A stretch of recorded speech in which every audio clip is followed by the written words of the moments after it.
Hello guys and welcome to full stack with AB. आज के class में हम लोग बेसिकली देखने वाले हैं कि एचटीएमएल में हम लोग सीएसएस का कैसे यूज़ कर सकते हैं और सीएसएस होती क्या है। ठीक है, तो आइए देखते हैं।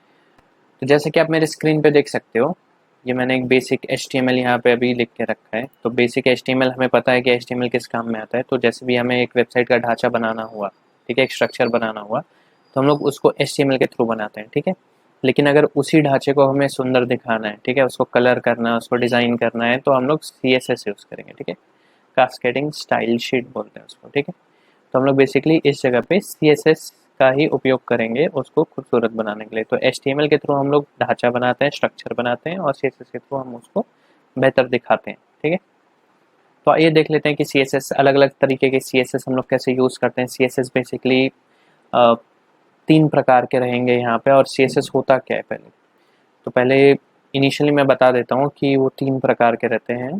तो तीन प्रकार में से एक प्रकार हमने ऑलरेडी पहले पिछले वीडियोस में अपने कवर कर लिए। तो हम लोग जो पिछले वीडियोस में कवर किए हैं उसका मैं एक एग्जांपल दे देता हूँ। तो एग्जांपल के तौर पे मैं H1 लिखता हूँ। H1 के अंदर मैंने अगर एक स्टाइल डाला, ठीक है, इसका स्टाइल क्या रहेगा, स्टाइल में मैं मान लो कलर डाल देता हूँ, और कलर की वैल्यू जो है वो रेड लिख देता हूँ। ठीक है, और यहाँ पे अगर मैं कुछ भी लिखता हूँ, फॉर एग्जांपल मैं यहाँ पे लिख देता हूँ full full stack with AB. ठीक है, अगर मैं इसको सेव करता हूँ, ठीक है, और इसको बेसिकली मैं रन कर लेता हूँ, तो मुझे इसका एक्चुअल दिखेगा। ठीक है, तो अभी देख लेते हैं बेसिकली।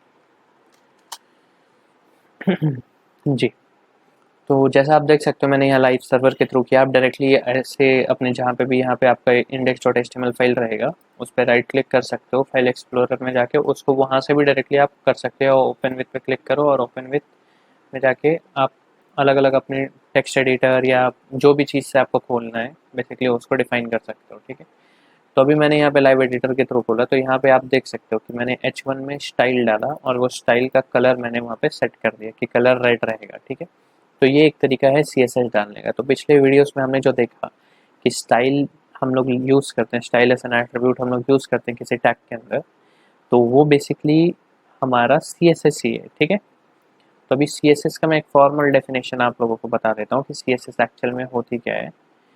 ठीक है, तो ये तो हमारा सिंपल सा अभी हमने देख लिया। तो ये जो सीएसएस रहती है इसको हम लोग बोलते हैं इनलाइन सीएसएस। ठीक है, इसको बोलते हैं इनलाइन क्यों, क्योंकि हम लोग एक पर्टिकुलर एलिमेंट है उसके लाइन में ही लिख देते हैं स्टाइल टैग यूज़ करके कि हाँ जी देखिए ये रहा हमारा सीएसएस। ठीक है, तो ये हो गया हमारा इनलाइन सीएसएस। ठीक है, तो टोटल तीन प्रकार के सीएसएस हम लोग लिख सकते हैं। ऐसे सीएसएस तो बेसिकली हम डिज़ाइन करने के लिए यूज़ करते हैं। तो सीएसएस अगर कोई पूछता है कि सीएसएस का काम क्या है, तो सीएसएस सिर्फ और सिर्फ हम लोग वेबसाइट डिज़ाइन के लिए यूज़ करते हैं। ठीक है, उसका स्ट्रक्चर जो भी रहे उस स्ट्रक्चर को हम लोग किसी भी अलग डिज़ाइन में अगर हमें डिज़ाइन करके दिखाना है तो वो हम लोग सीएसएस के थ्रू ही करेंगे। ठीक है, तो तीन प्रकार में से एक प्रकार ये हो गया, इसको हम लोग बोलते हैं इनलाइन सीएसएस। ठीक है, तो सीएसएस बेसिकली तीन प्रकार के रहते हैं। ठीक है, मैं इसको यहाँ पे अभी स्क्रीन पे भी आपको दिख रहा होगा। तीन प्रकार के सीएसएस है, एक होता है इनलाइन सीएसएस, दूसरा होता है इंटरनल सीएसएस, तीसरा होता है एक्सटर्नल सीएसएस। अभी मैं आपको डेमो में दिखा देता हूँ कि बाकी टाइप के सीएसएस कैसे होते हैं। ठीक है, तो ये रहा बेसिकली हमारा, मैं स्क्रीन एक्सपांड कर लेता हूँ और यहाँ पे दिखा देता हूँ। ठीक है, तो ये हमारा एक हो गया। H1 टैग के अंदर हम लोग डायरेक्टली लिख लेते हैं तो उसको हम लोग बोलते हैं इनलाइन। दूसरा है कि ये हमारा हेड टैग है। हेड टैग के अंदर जैसे कि पहले भी हमने चेक किया है, तो हेड टैग जो है, माफ करिएगा, हेड टैग के अंदर हम अगर एक स्टाइल टैग बना देते हैं, जैसे हम यहाँ पे स्टाइल लिखते हैं, इनलाइन लिखते हैं, ठीक है, वैसे अगर हम लोग स्टाइल टैग यूज़ करते हैं और इस स्टाइल टैग को हम लोग क्या करते हैं कि इस हेड टैग के अंदर लिखते हैं। हेड टैग के अंदर हम लोग बेसिकली कोई भी चीज़ क्यों लिखते हैं, अगर एक पूरे वेबसाइट के रिलेटेड कोई इन्फॉर्मेशन हमें बताना है, क्या इस वेबसाइट के बारे में ये चीज़ हमारी एक्स्ट्रा इन्फो दे रही है, तो उसी प्रकार से स्टाइल टैग हम हेड के अंदर किस लिए लिखते हैं कि ये जो स्टाइल टैग है ये एक्चुअल में उस वेबसाइट या उस पेज के बारे में हमें एक्स्ट्रा इन्फो देती है कि हाँ इस पेज का डिज़ाइन ये रहने वाली है, ठीक है। तो इसके लिए हम लोग जो स्टाइल है उसको हम लोग यहाँ पे हेड टैग के अंदर लिखते हैं, ठीक है। तो यहाँ पे अगर मैं सेम करना चाहूँ तो जैसे कि आप देख सकते हो ये H1 है, तो मेरे को H1 को सीधा सीधा ये रहा H1 को अगर स्टाइल करना है तो यहाँ पे CSS का जो बेसिक सिंटैक्स रहता है, CSS का थोड़ा सिंटैक्स अलग होता है। सिंटैक्स बेसिकली हम लोग को पता है कि किसी भी चीज़ों को लिखने का भी एक तय तरीका रहता है, राइट। जैसे मैं आपसे बात कर रहा हूँ तो इसके लिए मुझे हिंदी आना चाहिए और हिंदी के शब्दकोश और वर्णमाला में जो आनी चाहिए, ठीक है। तो उन सारी चीज़ को आएंगे मुझे भी आपको भी, तभी हम लोग एक दूसरे से कोऑर्डिनेट कर सकते हैं। तो उसी प्रकार से सिंटैक्स भी होते हैं।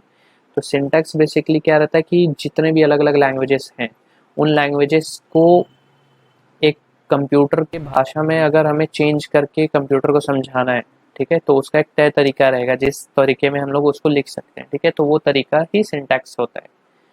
तो H1 जैसे हमारा है, H1 को हम लोग लिखते हैं यहाँ पे, तो ये रहा H1 का हमारा CSS का सिंटैक्स ऐसा रहेगा कि सीधा सीधा हम H1 लिखेंगे। H1 के अंदर हमें जो भी अपना स्टाइल डिफाइन करना है वो हम डाल सकते हैं। तो जहाँ मैं कलर डाल देता हूँ ब्लू, ठीक है।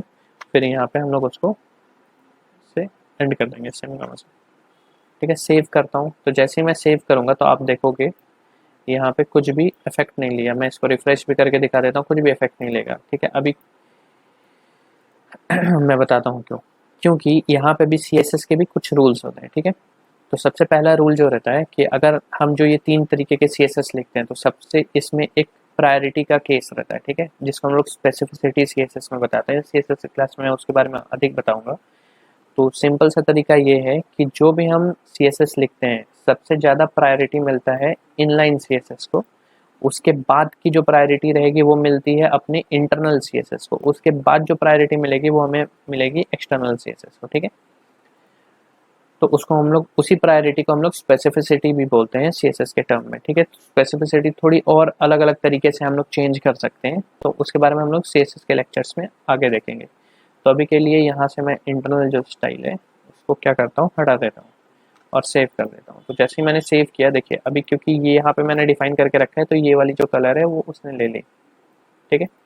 एक और तरीका है, उसके लिए हमें क्या करना पड़ेगा, जैसे यहाँ index.html मैंने बना के रखा है वैसे ही मैं एक नया फाइल बना लूँगा यहाँ पे, जिसको मैं कुछ भी नाम रख सकता हूँ। तो मैं यहाँ लिख देता हूँ style.css फाइल की हमेशा जैसे हम HTML फाइल बनाते हैं तो उसकी एक्सटेंशन जो रहती है वो .html लिखते हैं, वैसे CSS फाइल के लिए हम लोग .css लिखेंगे, ठीक है। तो ये बताएगा कि ये हमारा CSS फाइल है। सेम जैसा मैंने आपको बताया कि सिंटैक्स एक सिंटैक्स रहता है, तो वो सिंटैक्स फॉर एग्जांपल यहाँ H1 है तो मैं H1 को कॉपी करता हूँ यहाँ पे और सीधा सीधा यहाँ पेस्ट कर देता हूँ, ठीक है। तो यही सिंटैक्स है हमारा CSS का। जो हम यहाँ पे लिखते हैं सिंटैक्स, तो वही हम यहाँ पे सेम टू सेम इंटरनल जो अपनी CSS रहेगी उसमें भी लिखते हैं।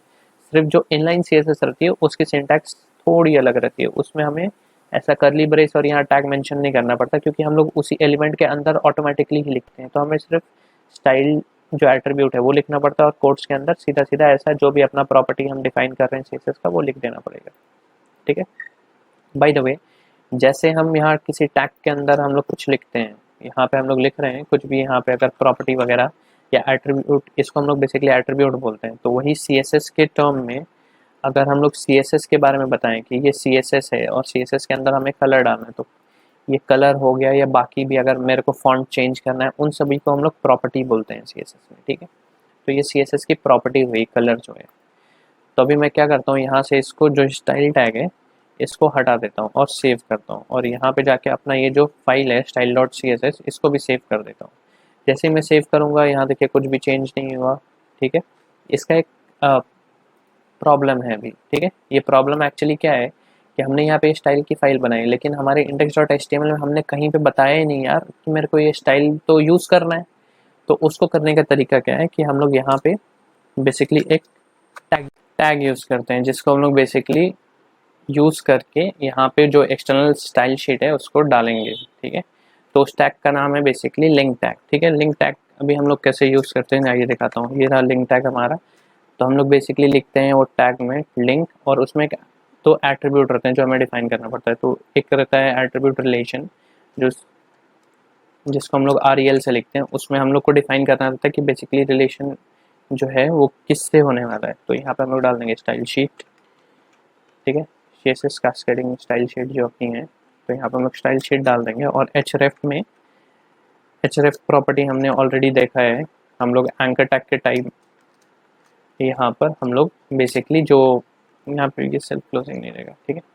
तो एंकर टैग के टाइम पे हमने ऑलरेडी देखा है कि हम लोग href क्यों यूज़ करते हैं। तो अगर किसी एक लिंक वगैरह को हमें डिफाइन करना है कि हाँ इस एलिमेंट पर लिंक रहे, तो उसके लिए हम लोग वो लिखते हैं। तो यहीं पे अगर हमें डिफाइन करना है कि हाँ कोई एक स्टाइल शेड हमें इस पर्टिकुलर HTML के साथ लिंक करना है, तो उसको हम लोग कैसे करेंगे, ये href नाम की जो एट्रीब्यूट है उसमें हमें बेसिकली डिफाइन कर देना पड़ेगा कि हाँ वो कौन सी है, ठीक है। तो यहाँ पे हम लोग डाल देंगे स्टाइल डॉट CSS, ठीक है, और सेव कर देते हैं। तो जैसे ही हम सेव करेंगे देखिए यहाँ कलर चेंज हो गया फुल स्टैक विद एबी का। यहाँ पे जाते हैं, यहाँ हम लोग कलर चेंज करके देख लेते हैं, टोमेटो डालते हैं, ठीक है। टोमेटो ये मेरी फेवरेट कलर है, ठीक है। तो जैसे आप देख सकते हो यहाँ पे कलर चेंज हो रही है। तो ऐसे अलग अलग प्रॉपर्टीज़ है। जैसे मैं जाता हूँ यहाँ पे CSS में, CSS से हम लोग काफ़ी सारे डिज़ाइंस बना सकते हैं। तो बॉर्डर अगर मुझे डालना है इस एलिमेंट के लिए, तो बॉर्डर 1 पिक्सल सॉलिड रेड, तो ये सिर्फ मैं ऐसे ही डाल के दिखा रहा हूँ। इन सब के बारे में डिटेल्ड आपको वीडियो जो मिलेगा वो रहेगा CSS के कोर्स में, ठीक है। तो यहाँ पे सिर्फ मैं दिखाना चाहता हूँ आप लोगों को कि एक्चुअल में CSS है क्या, ठीक है।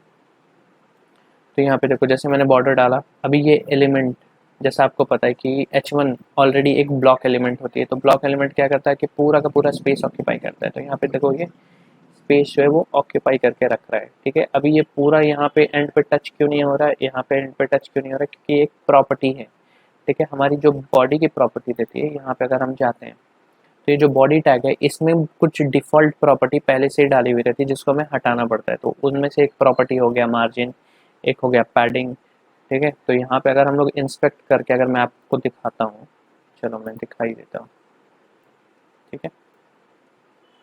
यहाँ पे अभी मैं इसको एक्सपांड करके आप लोगों को दिखाता हूँ कि एक्चुअल में बॉडी के ऊपर क्या क्या स्टाइल है। तो ये इसको मैं बंद कर देता हूँ ताकि आप लोगों को यहीं पे दिख जाए। ये हमारा बॉडी टैग है। तो आपको अगर किसी भी एलिमेंट का CSS देखना है तो आप सीधा सीधा क्या कर सकते हो, इंस्पेक्ट कर सकते हो। किसी भी एक वेब ब्राउज़र पे जाओ, इंस्पेक्ट करो और सीधा जो भी एलिमेंट आपको इंस्पेक्ट करना है, ठीक है, इंस्पेक्ट कर लो, ठीक है। यहाँ पे मैं बॉडी टैग पे जाता हूँ और बॉडी टैग पे जैसे ही मैं क्लिक करूँगा तो अगर आप ध्यान दोगे तो यहाँ पे क्या दिया हुआ है, ये देखो मार्जिन दिया हुआ है, ठीक है। बॉडी भी एक ब्लॉक एलिमेंट होती है इसलिए उसका डिस्प्ले ब्लॉक है, ठीक है। मार्जिन पे अगर जाएंगे तो 8 पिक्सल की मार्जिन, ये हमने नहीं डाली, ये डिफ़ॉल्ट ही रहती है, ठीक है। अगर आपको इसको जो है इसको सेट करना है कम पे, तो मैं सीधा सीधा क्या कैसे कर सकता हूँ, तो मैं अपनी CSS फाइल में जाकर डिफाइन कर सकता हूँ कि बॉडी की जो मार्जिन रहेगी वो 0 पिक्सल हो जाए। तो जैसे मैं 0 पिक्सल करूँगा देखिए ये दोनों तरफ से जो गैपिंग हमें दिख रही थी वो हट गई है, ठीक है। तो ये एक हो गया हमारा। साथ ही साथ ये अपना H1 है, ठीक है। H1 में भी ऐसे कुछ डिफ़ॉल्ट रहते हैं। तो यहाँ पे H1 के अंदर ये देखो डिफ़ॉल्ट क्या क्या है। तो H1 के अंदर margin block start block and. तो यहाँ पे जैसे ही इनका जो ब्लॉक है, अभी ये H1 एलिमेंट का ब्लॉक है, ठीक है। ये टोटल एलिमेंट जो है उसका जो ब्लॉक है, उस ब्लॉक के स्टार्ट में मार्जिन डाला हुआ है 0.67 m का, ठीक है। वैसे ही मार्जिन के एंड में भी डाला हुआ है m का, ठीक है। अभी ये m क्या होता है, पिक्सल्स क्या होता है, ये हम लोग सीधा सीधा CSS के ऊपर छोड़ देते हैं। तो CSS की क्लास में इसके बारे में मैं फर्दर बताऊंगा, ठीक है। अभी के लिए बस इतना ही काफ़ी है आप लोगों के लिए कि हम लोग CSS किस लिए यूज़ करते हैं, HTML में CSS का काम क्या है, उसको हम लोग कैसे कर सकते हैं, ठीक है। तो कवर अप में बस इतना ही है।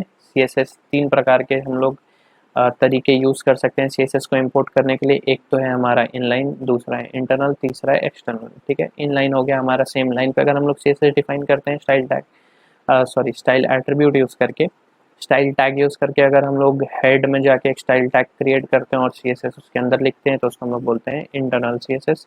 एक्सटर्नल हो गया कि अगर सेम हम लोग एक फाइल में लिखते हैं और लिंक टैग के थ्रू हम लोग उस जो फाइल में CSS लिखा है उसको हम लोग यहाँ पर डाल देते हैं, ठीक है। जो भी हम लोग फाइल बनाएंगे CSS का उसका एक्सटेंशन .css रहना चाहिए, ठीक है। That's it for today's video.